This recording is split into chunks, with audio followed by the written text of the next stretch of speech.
आज की वीडियो में हम लोग देखने वाले हैं dress up my darling season 2 का 9th एपिसोड। तो चलिए अब कहानी को शुरू करते हैं। जैसा कि हमने लास्ट एपिसोड में देखा था कि इतागावा यहाँ पे जूजू को फोन करती है और उसे इनवाइट करती है क्योंकि वो लोग यहाँ पे कॉफिंग का क्रॉस प्ले करने वाले हैं। तो ये चीज सुनकर जूजू उसे सिंपली मना कर देती है और कहती है कि मैं क्रॉस प्ले तभी करती हूँ जब मेरा यहाँ पे मन होता है, और वो इतना कहकर फोन को कट कर देती है।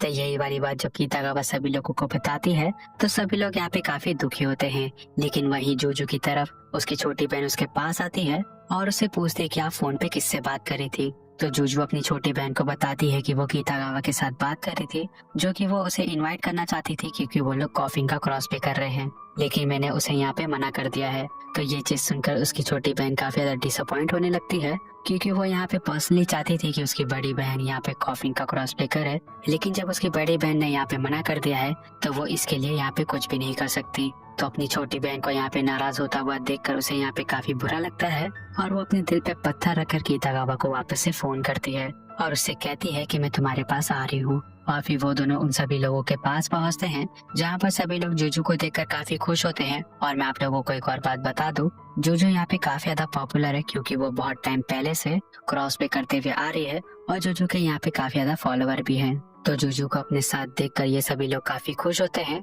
और जूजू के ज्वाइंट होने की वजह से उनके 5 मेंबर यहाँ पे कंप्लीट हो जाते हैं। लेकिन तभी यहाँ पे मिया उसी छोटी बहन को देखकर कहती है कि अगर तुम चाहो तो तुम भी यहाँ पे क्रॉस प्ले कर सकती हो। तो ये चीज सुनकर उसकी छोटी बहन खुशी खुशी यहाँ पे एक्सेप्ट करती है और यहाँ पे इन सबका कॉफिन वाला ग्रुप यहाँ पे कंप्लीट हो जाता है। तभी यहाँ पे मिया सभी लोगों को उनके रूल के बारे में बता देती है, जहाँ पे सभी लोग अपने अपने हिसाब से तैयारी करना शुरू कर देते हैं। लेकिन तभी गोजो मिया से कहता है कि मैं भी तुम सबकी यहाँ पे मदद करना चाहता हूँ। तो ये चीज सुनकर मिया काफी खुश होती है और वो गोजो से कहती है कि हाँ गोजो, मैं यहाँ पे तुम्हारी मदद चाहती हूँ क्योंकि मैं यहाँ पे पर्सनली सोच रही थी कि मैं एक सीन को यहाँ पे प्रॉपरली शूट करूँ और वो सीन का नाम है डिनर सीन। तो ये चीज सुनकर गोजो उसकी मदद करने के लिए तैयार हो जाता है और फिर यहाँ पे सभी लोग आपस में बात कर रहे होते हैं। लेकिन थोड़ी देर बात करने के बाद ये चारों अपने आप को फ्रेश करने के लिए वहाँ से बाहर निकलते हैं और उन सबके बाहर निकलते ही कीतागावा जोजो की छोटी बहन को बताती है कि उसने अपने स्कूल के अंदर रेन समा का क्रॉस प्ले किया था। तो ये चीज सुनकर उसकी छोटी बहन काफी एक्साइटेड होती है, लेकिन उससे ज्यादा ये दोनों एक्साइटेड हो जाते हैं और कीतागावा को परेशान करते हुए कहते हैं कि हमें बताओ कि तुमने कौन सा आउटफिट पहना था और उसे फोटो दिखाने की डिमांड करते हैं। जहाँ पर कीतागावा आउटफिट के बारे में बताती है, लेकिन वो उन दोनों को फोटो नहीं दिखाती क्योंकि उसने यहाँ पे फोटोज खींची ही नहीं रहती। तो ये चीज सुनकर वो दोनों काफी ज्यादा दुखी हो जाते हैं और वहीं दूसरी तरफ यहाँ पर ये दोनों आपस में बात कर रहे होते हैं, जहाँ पर आमने ये चीज एडमिट करता है कि अकीरा यहाँ पे कीतागावा को पसंद नहीं करती। और जब वो ये बात बोलता है तभी उन दोनों की बातचीत गोजो भी सुन लेता है। तो ये चीज देखकर अकीरा यहाँ पे घबरा जाती है और वो यहाँ पे एडमिट करती है कि वो सच में कीतागावा को पसंद नहीं करती और वो नहीं चाहती कि कीतागावा उसके आसपास भी रहे। और वो ऐसा क्यों चाहती है, इस चीज का रीजन हमें अभी नहीं बताया जाता है। और फिर इसी तरीके से सीन थोड़ा और आगे बढ़ता है, जहाँ पर ये दोनों कीतागावा के घर पे पहुँचते हैं और घर पहुँचने के बाद गोजो यहाँ पे कॉफिंग का गेम खेल रहा होता है, जहाँ पर गेम खेलते हुए उसे समझ में आता है कि वो सभी लोग यहाँ पे कॉफिंग का क्रॉस प्ले कैसे करने वाले हैं। लेकिन वो यहाँ पे ये भी एडमिट करता है कि ये गेम इतनी ज्यादा हॉरर भी नहीं है। तो ये बात सुनकर कीतागावा उसके बात पे एग्री करती है और वो उसके साथ मजाक करते हुए उससे कहती है कि गोजो, अगर तुम आज रात को घर पे नहीं जाओगे तो भी मुझे चलेगा। तो ये चीज सुनकर गोजो से शर्माते हुए कहता है कि नहीं नहीं कीतागावा, मुझे मेरे घर पे जाना पड़ेगा क्योंकि मेरे दादाजी को मेरी चिंता हो सकती है।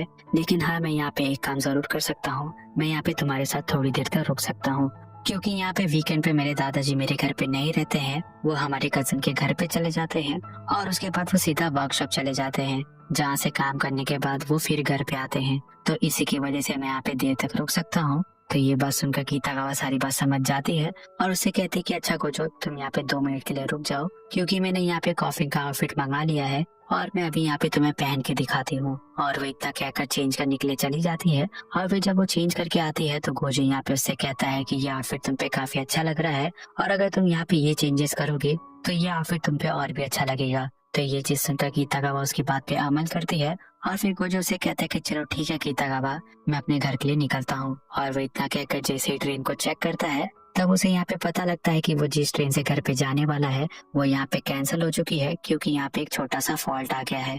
तो ये चीज देखकर गोजो यहाँ पे काफी ज्यादा परेशान हो जाता है और वो सारी बात कीतागावा को बताता है जहाँ पर कीतागावा इस बार सीरियस होकर उससे कहती है कि चलो गोजो, तुम आज रात को सचमुच मेरे घर पे ही रुक जाओ। तो ये चीज सुनकर गोजो काफी घबराता है और उसे कहता है कि नहीं कीतागावा, मैं तुम्हारे घर पे नहीं रुक सकता। तो कीतागावा उसे समझाती है कि देखो गोजो, तुम आज रात को तो घर पे नहीं जा सकते हो, जिसका कि मतलब ये है कल ही तुम्हें अपने घर पे जाना पड़ेगा। तो इसीलिए मेरी बात मानो, आज रात को तुम मेरे घर पे रुक जाओ और तुम यहाँ पे चिंता मत करो, मेरे पेरेंट्स भी कल ही आने वाले हैं।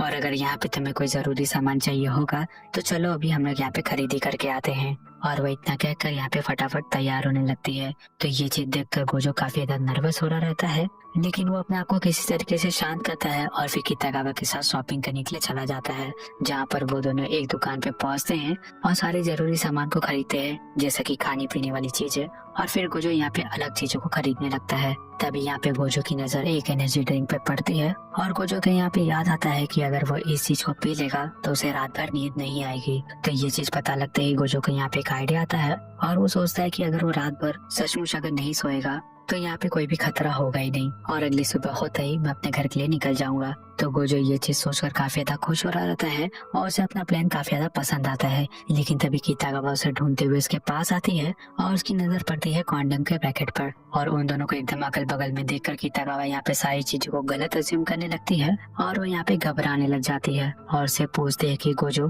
क्या तुम सचमुच यही खरीद रहे हो? तो गोजो यहाँ पे जो एकदम अलग मूड में होता है वो उसे कहता है कि हाँ, मैं इस चीज को खरीद रहा हूँ। तो कीतागावा उससे पूछते कि क्यों? तो गोजो से सिंपली इतना कह देता है कि आज रात को मेरा सोने का कोई भी इंटेंशन नहीं है, और वह इतना कहकर वहाँ से चला जाता है।